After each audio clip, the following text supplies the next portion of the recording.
नमस्कार, study IQ IAS Hindi के आज के इस कार्यक्रम में आपका स्वागत है। आज हम बात करेंगे एक ऐसी खबर की जिसने भारत के आर्थिक जगत में और खास तौर पे स्टार्टअप और बैंकिंग से जुड़े आर्थिक जगत में एक भूचाल सा ला दिया है, एक तहलका सा ला दिया है और हर तरफ ये चर्चा चल रही है कि इसका हमारे ऊपर कितना प्रभाव पड़ेगा। वो खबर है अमेरिका में स्थित सिलिकॉन वैली बैंक का फेल होना। तो आज की इस छोटी सी चर्चा में हम समझने की कोशिश करेंगे कि वास्तव में सिलिकॉन वैली बैंक में हुआ क्या। उतना ही हम समझने की कोशिश करेंगे इसके प्रभाव क्या पड़ने वाले हैं। वो अभी हमको बहुत ज्यादा जानकारी नहीं है, लेकिन भविष्य के गर्भ में काफी कुछ छुपा हुआ है। आने वाले दिनों में आगे हमको और पता चलेगा कि दरअसल इस संकट से दुनिया कैसे निपट रही है। लेकिन आज के इस लेक्चर में, आज की इस क्लास में हम इस बात को जानेंगे कि ये सिलिकॉन वैली बैंक में दरअसल जो कुछ हुआ वो हुआ क्या, ये पूरा चक्कर क्या है, ये पूरा मसला क्या है। इस बात को समझने की आज हम कोशिश करेंगे। ठीक है, चलिए। तो आप सभी को पता है कि स्टडी IQ IAS अपना हिंदी भाषा का फाउंडेशन कोर्स का दूसरा बैच लेके आ चुका है, जो 11 मार्च से प्रारंभ हो चुका है। आप इससे जुड़ना चाहते हैं तो AJ लाइव कूपन लगाकर आप मात्र 18,999 रुपए में इसको प्राप्त कर सकते हैं। इसके अलावा अगर आप मेरे साथ जुड़े रहना चाहते हैं, आपको कोई डाउट्स हैं जिनका आप निराकरण चाहते हैं, तो आप मेरे साथ इन सारे माध्यमों से जुड़ सकते हैं। ये मेरा टेलीग्राम चैनल है, ये इंस्टाग्राम हैंडल है और ये मेरा ईमेल ID है। इन तरीकों से आप मेरे साथ जुड़े रह सकते हैं, आपको अगर और कोई आगे चर्चा चाहिए। ठीक है, चलिए अब आते हैं सीधे विषय पर और समझने की कोशिश करते हैं कि ये सिलिकॉन वैली बैंक का दरअसल पूरा मामला क्या है। इस बात को समझने का प्रयास करें। देखिए, बैंकिंग की दुनिया में चीजें कितनी तेजी से बदलती हैं, सबसे पहले एक बार इसको समझिए।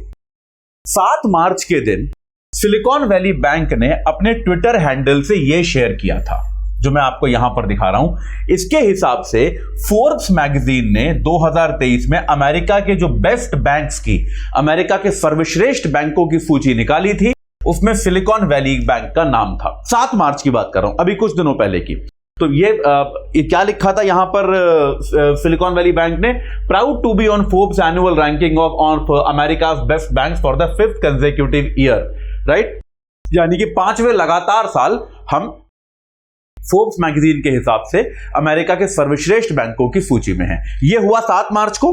10 मार्च आते आते ठीक 3 दिन के अंदर सिलिकॉन वैली बैंक के शेयरों के दाम 60% तक गिर गए और अमेरिका का जो स्टेट रेगुलेटर है, जो वहां के वित्त मंत्रालय का जो रेगुलेटरी नियामक संस्थान है, उसको इस बैंक का चार्ज लेना पड़ा, इस बैंक पर अधिकार अपना जमाना पड़ा। यह स्थिति आ गई 3 दिन के अंदर। तो बैंकिंग जैसे विषय में चीजें कितनी जल्दी से बदलती हैं, ये एक बार मैं आपको ये दिखाना चाहता था कि मात्र 3 दिन के अंदर वो कहां से कहां पहुंच गए। लेकिन ऐसा नहीं हुआ कि ये संकट जो है अचानक से किसी प्राकृतिक आपदा की तरह आ गया, ऐसा नहीं हुआ। इस संकट के बीज बहुत पहले बोए गए थे। आज मैं आपको वहां लेके जाऊंगा।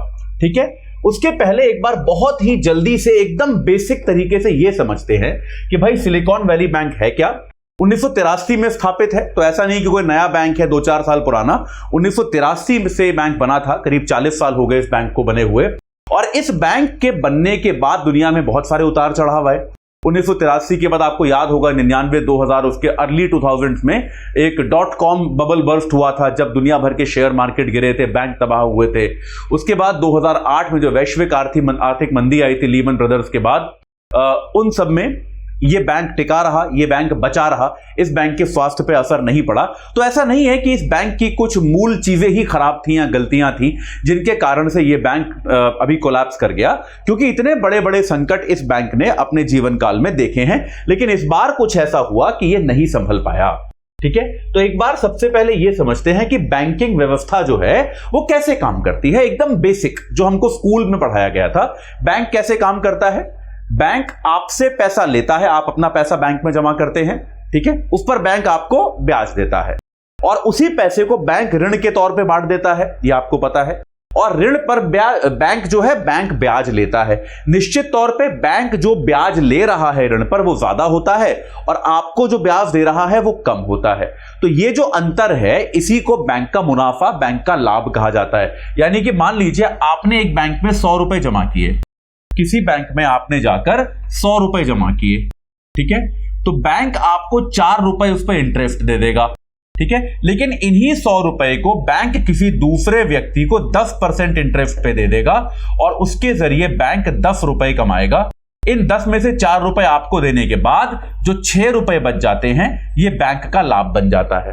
बैंक के लाभ कमाने की प्रक्रिया ये होती है। और क्योंकि आज की दुनिया में हमको पता है पूंजी की आवश्यकता सबको है, बैंक इस प्रक्रिया में धन कमाते हैं और अच्छा खासा भारी मात्रा में धन कमाते हैं। ये एकदम बेसिक है, बिल्कुल हमको स्कूल लेवल पे भी ये बताया गया था। अब समस्या जो आती है वो ये आती है कि यार बैंक ने पैसा तो कमा लिया, ठीक है, अब इस पैसे का बैंक क्या करे। एक समस्या जो है वो आपको ये याद रखनी है कि यार बैंक के पास पैसा तो आ गया बहुत सारा, अब इस पैसे का बैंक क्या करे, ये एक बड़ी समस्या है। तो इसके लिए बैंक के पास 2 ऑप्शन है, ठीक है। या तो बैंक उस अतिरिक्त पैसे को और ऋण देना शुरू करे और कस्टमर ढूंढे जिसको ऋण चाहिए, उन लोगों को ढूंढे और अन्य ऋण देना शुरू करे, जैसा कि बैंक अक्सर करते हैं। आपको आते होंगे बड़े सारे फोन कॉल कि सर पर्सनल लोन ले लीजिए, कार लोन ले लीजिए, ये लोन ले लीजिए, वो लोन ले लीजिए। ये कॉल क्यों आते हैं? क्योंकि बैंक के पास अतिरिक्त धन पड़ा हुआ है और बैंक को उस धन को अपने पास रख के कोई फायदा नहीं है। बैंक चाहता है कि उस धन से हम पैसा कमाएं, तो बैंक अतिरिक्त ग्राहक ढूंढता है कि उनको हम ऋण दे पाएं। लेकिन इसमें अक्सर बैंक सफल नहीं हो पाता। तो बैंक दूसरी चीज क्या करता है, बैंक कहीं कहीं पर निवेश कर सकता है। बैंक दूसरी कंपनियों में कहीं के शेयर खरीद सकता है, बैंक स्टार्टअप्स में निवेश कर सकता है, बैंक अनेक प्रकार के निवेश कर सकता है। तो बैंक के पास ये 2 ऑप्शन होते हैं, हमेशा याद रखिएगा कि वो या तो और अतिरिक्त ऋण दे सकता है या फिर वो निवेश कर सकता है, ठीक है। अब थोड़ा सा पीछे जाते हैं और समझने की कोशिश करते हैं कि संकट की जड़ जो है वो शुरू होती है कोविड के टाइम से। कोविड के समय में क्या हुआ, दुनिया भर में उद्योग धंधे रुक गए, दुनिया भर में जो आर्थिक प्रगति है, जो आर्थिक गतिविधियां हैं, रुक गई। तो दुनिया की लगभग सारी सरकारों ने क्या प्रयास किया कि यार आर्थिक गतिविधि बढ़ाई जाए, हमारे देश में जो आर्थिक इंजन रुक गए हैं उनको बढ़ाया जाए। और जैसा कि सभी सरकारों ने किया, हमारी सरकार ने भी किया, अमेरिका की सरकार ने भी क्या किया, सरकार ने अमेरिका का भी जो वहां का जो आरबीआई है, जिसको हम यूएस फेड बोलते हैं, जिसको भारत में आरबीआई कहा जाता है, जो वहां का केंद्रीय बैंक, उन्होंने क्या किया, अपने देश में भी ब्याज दरें बेहद कम कर दी। इतनी कम कर दी कि वो लगभग शून्य हो गई। ब्याज दर कम करने से क्या होता है, अर्थव्यवस्था में अतिरिक्त पूंजी आती है। तो अगर आप एक उद्योगपति हो, अगर आप एक एंटरप्रेन्योर हो, तो आप अतिरिक्त लोन लेने के लिए एनकरेज होते हो। आपको लग रहा है यार लोन मिल रहा है, इंटरेस्ट देना ही नहीं पड़ेगा या बहुत ही कम इंटरेस्ट पे मिल रहा है अभी, तो आप ले लोगे या नहीं ले लोगे। इससे आर्थिक गतिविधि बढ़ती है। तो उस समय आर्थिक गतिविधियों को बढ़ावा देने के लिए एक टेम्पररी तरीके से, याद रखिएगा टेम्पररी कीवर्ड है, ये बहुत टेम्पररी काम किया गया था। कुछ समय के लिए जो ब्याज दर थी उनको बहुत कम कर दिया गया, एकदम लगभग 0 कर दिया गया, ठीक है। तो इसके कारण क्या हुआ, आपने देखा होगा कोविड टाइम में इंडिया में भी क्या हुआ था, कितने सारे ऐसे स्टार्टअप थे जो यूनिकॉर्न बन गए, कितने सारे स्टार्टअप्स की एकदम धूम चली थी 2019-20 में, 21 के भी आधे भाग तक करीब। कितने सारे स्टार्टअप थे जिन्होंने ऐसे 4 महीने पुराना स्टार्टअप, उसने ऐसे $1 मिलियन कहीं से रेज कर लिया। और क्योंकि स्टार्टअप में क्या होता है, यूनिकॉर्न बनने का मतलब होता है उसकी वैल्यू 1 बिलियन हो गई। तो स्टार्टअप चलते हैं बहुत सारी पूंजी उठाकर, बाजार से बहुत सारी पूंजी लेके, ठीक है। तो बहुत सारे ऐसे स्टार्टअप थे जिन्होंने इस पूरी प्रक्रिया का लाभ उठाया और बहुत सारी पूंजी एकत्रित कर दी। दुनिया भर में स्टार्टअप बूम आया था, केवल भारत में नहीं आया, दुनिया भर में उस समय स्टार्टअप बूम आया। तो अब क्या हुआ, स्टार्टअप्स में शानदार निवेश हुआ। अब यार स्टार्टअप जो है वो ये पैसा अपने पास तो रखेंगे नहीं। भाई मेरी एक कंपनी है, मान लीजिए मैंने 50 करोड़ रुपए रेज कर लिए मार्केट से, मैंने किसी वेंचर कैपिटलिस्ट से मैंने 50 करोड़ रुपए का इन्वेस्टमेंट ले लिया। अब उसको मैं अपने घर में तकिए के नीचे तो रखूंगा नहीं, मैं उस पैसे को कहां रखूंगा, बैंक में रखूंगा। और सिलिकॉन वैली बैंक जो था ये खास तौर पे स्टार्टअप्स में खासा लोकप्रिय था, क्योंकि ये स्टार्टअप्स को अतिरिक्त सुविधाएं प्रदान करता था, तो स्टार्टअप्स में खासा लोकप्रिय था। तो ये क्या हुआ, ये सारा पैसा उन्होंने बैंकों में रखा। तो इतने ज्यादा स्टार्टअप्स ने पैसा लिया, पैसा उठाया और उसके बाद उनको बैंकों में जमा किया कि बैंकों की चांदी हो गई। बैंकों के पास जितना पैसा जमा है वो कई कई गुना बढ़ गया। जैसे आंकड़े बताते हैं 2020 से 2022 तक सिलिकॉन वैली बैंक की भी अगर हम बात करें तो उसके पास कुल जमा राशि जो थी वो $62 बिलियन से बढ़कर $190 बिलियन तक पहुंच गया। यानी कि 3 गुने से भी ज्यादा सिलिकॉन वैली बैंक के पास भी कुल जमा राशि हो गई, ठीक है, यानी कि धंधा जो है बैंक का, बहुत सारे लोग उसके पास आके पैसे जमा करने लगे। ठीक है, ये स्पष्ट हुआ आपको, ये क्लियर हुआ। अब इसके पहले हम आगे बढ़े, एक बात आप समझ लीजिए, बैंक के पास जो पैसा जमा होता है वो लायबिलिटी होता है, वो उस पर बोझ होता है। इस बात को समझिए। अक्सर ना, क्योंकि हम अपने से तुलना करते हैं। अगर मेरी जेब में आज 1000 रुपए हैं तो मैं कहूंगा ना कि हाँ मेरा तो एसेट है। ये एसेट और लायबिलिटी समझते हो? एसेट मतलब संपत्ति, लायबिलिटी मतलब जो आपको किसी को चुकाना है। अगर मैं एक व्यक्ति हूं, मैंने आपसे 1000 रुपए कर्ज लिया हुआ है तो वो मेरे ऊपर लायबिलिटी है, लेकिन मेरी जेब में अगर 1000 रुपए रखे हुए हैं तो वो मेरा एसेट हुआ। ये होता है व्यक्तियों के लिए। बैंकों के लिए सिस्टम जरा उल्टा है। बैंक के पास अगर 190 बिलियन डॉलर पड़े हुए हैं तो वो किसी के हैं ना, बैंक कभी ना कभी उसको देगा। बैंक के अपने थोड़े ना है। बैंक के पास जो कैश जमा होता है ये क्या होता है? बैंक की लायबिलिटी। याद रखिएगा, यूपीएससी में प्रश्न आ चुका है एक बार कि बैंक के पास जो जमा होता है वो एसेट होता है कि लायबिलिटी होता है। बहुत सारे बच्चे एसेट लिख के आए थे, ये लायबिलिटी होता है। बैंक के पास जो राशि जमा है ये बैंक की लायबिलिटी है, और बैंक ने जो कहीं निवेश किया है ये बैंक का एसेट है, क्योंकि ये बैंक को वापस मिलेगा। ये बैंक का पैसा है जो किसी कहीं पे जमा हो रखा है। तो बैंक के पास अगर 190 बिलियन डॉलर आ गए तो इसका मतलब बैंक की लायबिलिटी जो है वो बढ़ गई। ये गलती मत कीजिएगा, बिल्कुल याद रखिएगा अच्छे से इस बात को। ये बहुत कंफ्यूजिंग पॉइंट है, बहुत ज्यादा गलती होती है यहां पे। एसेट और लायबिलिटी का फर्क समझिए बैंक के। अगर बैंक के पास पैसा जमा होकर बैंक के पास रखा है तो वो बैंक के लिए लायबिलिटी है, एसेट नहीं है। ठीक है, तो बैंक की लायबिलिटी बढ़ गई, बहुत सारा लायबिलिटी बैंक के पास आ गया। लेकिन ऐसा भी नहीं है कि बैंक को कोई नुकसान था, बैंक उसको निवेश कर सकता था भाई। ठीक है, बैंक उसको निवेश करने का फैसला कर सकता था। जैसा मैंने आपको अभी बताया कि अतिरिक्त धन का क्या करे, वो ऋण दे सकता था। लेकिन स्टार्टअप जो थे वो तो ऋण ढूंढ नहीं रहे थे, क्योंकि स्टार्टअप जो होते हैं वो ऋण में ज्यादा इंटरेस्टेड होते नहीं है। उनको इन्वेस्टमेंट चाहिए होता है कि आप थोड़ी सी इक्विटी ले लो, हमको पैसा दे दो, और ये पैसा हम आपको वापस नहीं करेंगे, अपनी कंपनी का शेयर दे देंगे। स्टार्टअप नॉर्मली इस तरह का इन्वेस्टमेंट ढूंढते हैं। तो ऋण के लिए बेसिकली कस्टमर ढूंढने में बैंक जो है वो सफल नहीं हो पा रहा था। तो बैंक ने क्या किया, ये अतिरिक्त पैसा जो था बहुत सारा, इसको निवेश कर दिया, और यहां से सारा सरदर्द, सारी प्रॉब्लम शुरू हो गई। अब निवेश करने में भी ऐसा नहीं है कि उन्होंने किसी ऐसे सट्टे में लगा दिया या किसी खराब जगह निवेश कर दिया, किसी बेकार जगह निवेश कर दिया। उन्होंने प्रतिभूतियों में ही निवेश किया, बॉन्ड्स में ही निवेश किया। लेकिन उनसे एक बहुत बड़ी गलती जो हुई वो ये था कि बॉन्ड क्या होता है कि देखिए, आप ऐसे समझिए कि मान लीजिए आप भी अगर नॉर्मली बैंक में पैसे रखते हो तो आपको कम इंटरेस्ट मिलता है, लेकिन आप एफडी कराते हो तो आपको ज्यादा इंटरेस्ट मिलता है कि नहीं मिलता। ठीक है, अगर आप मेरी इकोनॉमिक्स के लेक्चर्स करते हो तो आपको याद होगा, आपको मैंने पढ़ाया था टाइम एंड डिमांड लायबिलिटी।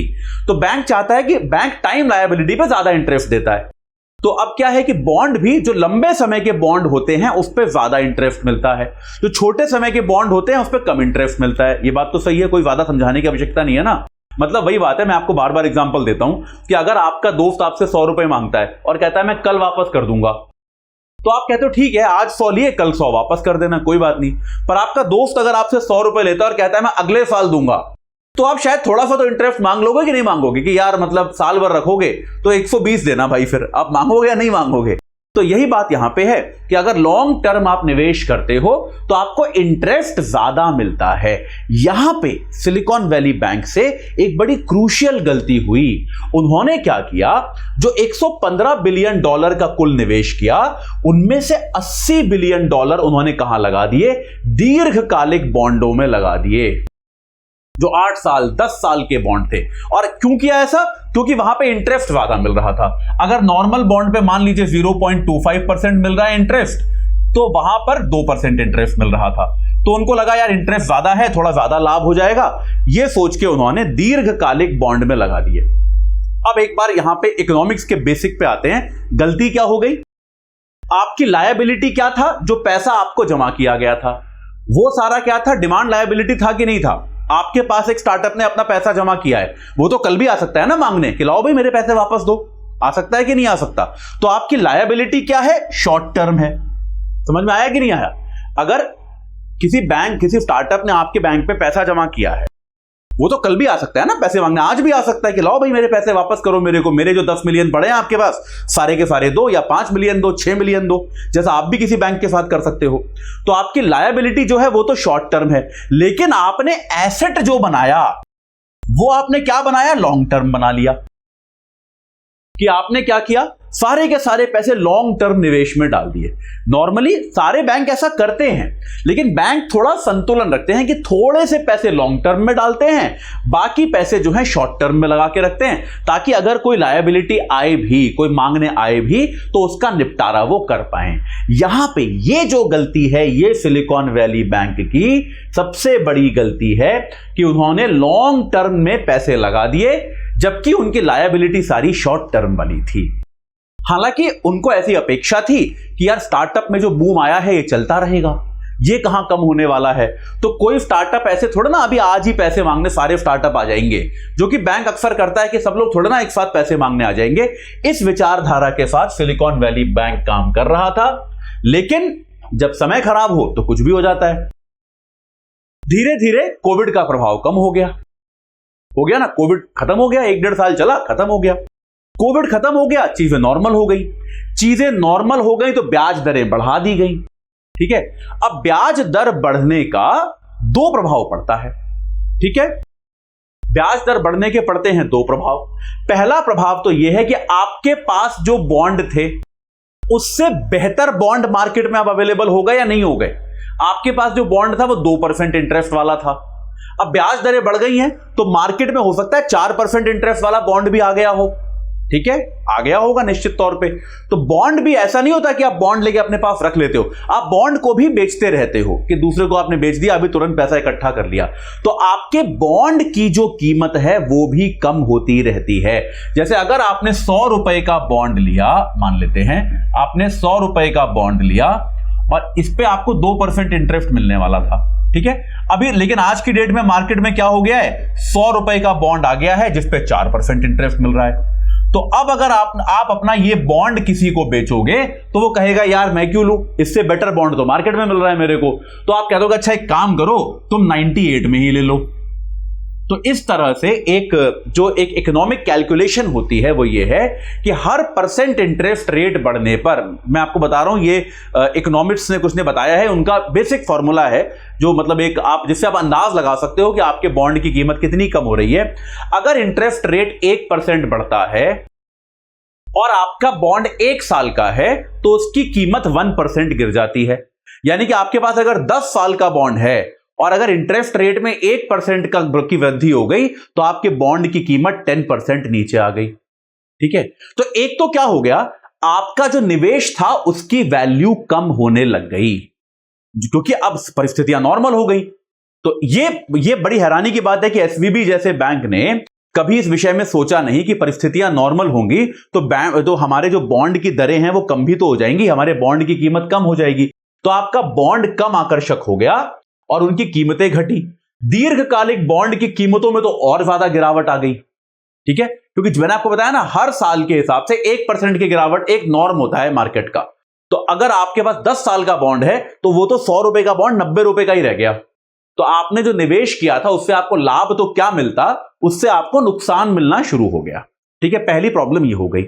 दूसरी प्रॉब्लम ये हो गई कि आप सबने देखा होगा कि जिस तरह से स्टार्टअप को लेके माहौल पिछले वर्ष था, पिछले साल के सेकंड हाफ से काफी सूखा पड़ा हुआ है, कोई भी नया यूनिकॉर्न नहीं बन पा रहा है। आपने देखा होगा अक्सर स्टार्टअप वाले जो फाउंडर्स हैं वो परेशान घूमते रहते हैं कि यार आजकल तो फंडिंग ही नहीं मिल रही है। इतनी सारी कंपनियां आपने सुना होगा, किसी ने 5000 लोग निकाल दिए, किसी ने 6000 लोग निकाल दिए। आजकल आप खबरों में पढ़ रहे होंगे ये सब चीजें। ये क्यों हो रहा है कि अचानक से फंडिंग की कमी हो गई है कि भाई ठीक है वैश्विक तरीके से फंडिंग की कमी हो गई है। तो स्टार्टअप की दुनिया में फंडिंग की कमी हो गई और आपकी अब क्या हुआ, फंडिंग की कमी। मैं एक स्टार्टअप हूं मान लीजिए, मुझे लग रहा था हाँ मैंने पिछली बार इतना पैसा रेज किया था, बैंक पे पड़ा हुआ है, मैं अगला राउंड रेज करके उससे अपनी कंपनी चला लूंगा, पर वो अगला राउंड आ ही नहीं रहा है मेरे पास, अगला राउंड पैसा आ ही नहीं रहा है। तो मैं क्या करूंगा, मैं बैंक जाऊंगा और बैंक को कहूंगा कि भाई साहब आपके पास जो मेरे 50 मिलियन जमा हैं उनमें से मेरे को पैसे दे दो। और क्योंकि स्टार्टअप में सामान्यतः फंडिंग आनी कम हो गई तो तकरीबन सारे स्टार्टअप ये करने लगे और सबके सब एक साथ क्या हुआ, अपने पैसे निकालने सिलिकॉन वैली बैंक के पास पहुंच गए। अब सिलिकॉन वैली बैंक से हो गई थी एक गलती कि उन्होंने इन्वेस्ट कहां कर दिया था, लॉन्ग टर्म बॉन्ड में कर दिया था।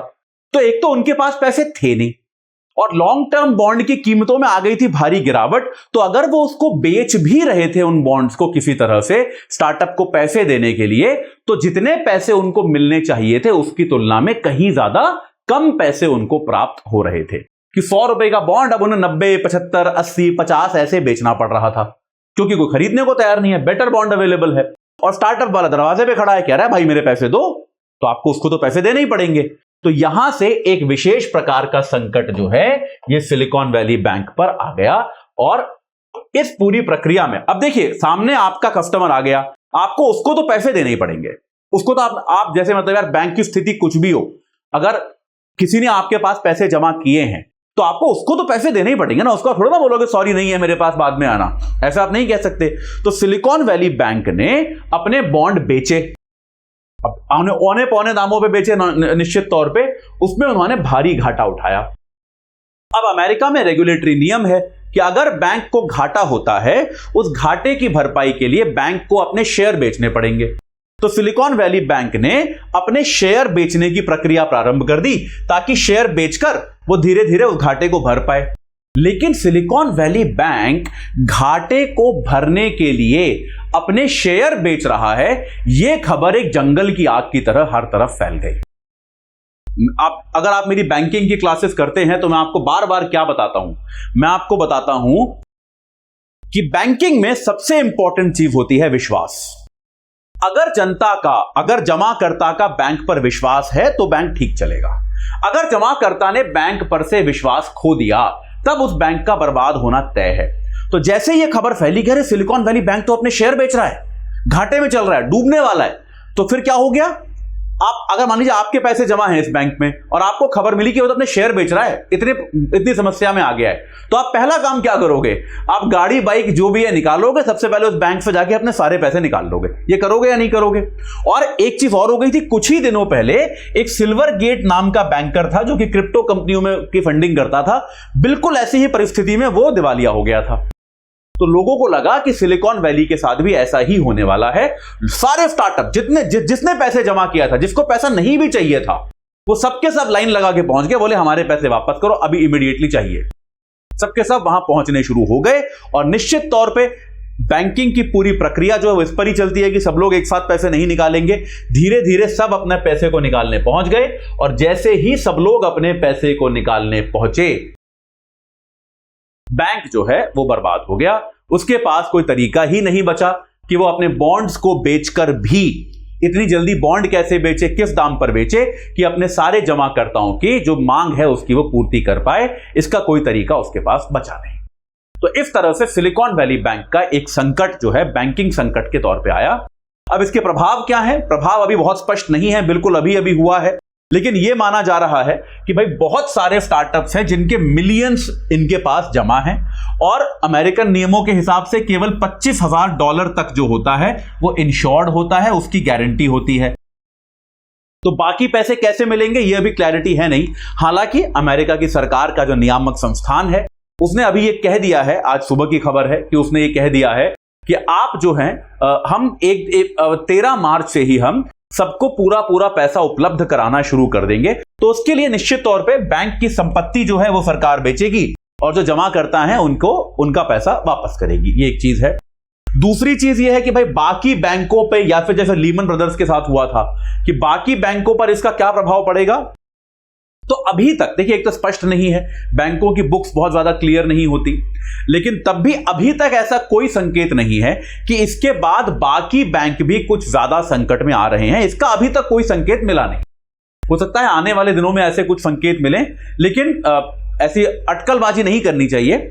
अभी तक ऐसा संकेत हमें कोई मिला नहीं है कि और कोई बैंक भी इस तरह की परिस्थिति से वर्तमान में जूझ रहा है, ऐसा कोई संकेत नहीं है। भारत के भी यह कहा जा रहा है कि 21 ऐसे स्टार्टअप्स हैं जिनके अकाउंट सिलिकॉन वैली बैंक में हैं, लेकिन तो उनकी भी थोड़ी सी मतलब गला सूख रहा होगा उनका भी, लेकिन इस आश्वासन के बाद कि जो जमा करता है वो अपने पैसे जो हैं वो प्राप्त कर सकते हैं, शायद ये संकट जो है बहुत ज्यादा प्रभाव डाले बिना समाप्त हो जाएगा। लेकिन ये हमको समझाता है कि किस तरह से बैंकिंग जो है ये एक जटिल बिजनेस है और इसमें बहुत ज्यादा संतुलित तरीके से हमें काम करने की आवश्यकता है। मैं आशा करता हूं कि यह टॉपिक जो है आपको समझ में आ गया होगा। इस टॉपिक से जुड़ी कोई भी अगर नई बात होगी, नई इसके बारे में चर्चा करनी होगी, तो मैं आपको आगे और लेक्चर्स लेके अवश्य बताऊंगा। ठीक है, चलिए आपको मैं एक बार दोबारा बता दूं कि हमारा फाउंडेशन कोर्स जो है वो प्रारंभ हो चुका है, उसका दूसरा बैच प्रारंभ हो चुका है और एजे लाइव कूपन लगा के आप उसको 18,999 में प्राप्त कर सकते हैं। और मेरे साथ जुड़ने के लिए अगर आप चाहते हैं मेरे साथ जुड़े रहना, तो मेरे साथ जुड़े रहने की ये प्रक्रियाएं हैं। अतुल जैन यूपीएससी गाइडेंस मेरा टेलीग्राम चैनल है, अतुल_UPSC मेरा इंस्टाग्राम हैंडल है, atul.jain@studiiq.com मेरा ईमेल आईडी है। इन तरीकों से आप मेरे साथ जुड़ सकते हैं। मैं आशा करता हूं कि यह टॉपिक आपको समझ आया, और अगर आपके इससे जुड़े कोई प्रश्न है तो आप मेरे साथ कांटेक्ट करके या फिर इस वीडियो पर कमेंट्स के माध्यम से आप मेरे से पूछ सकते हैं। बहुत बहुत धन्यवाद।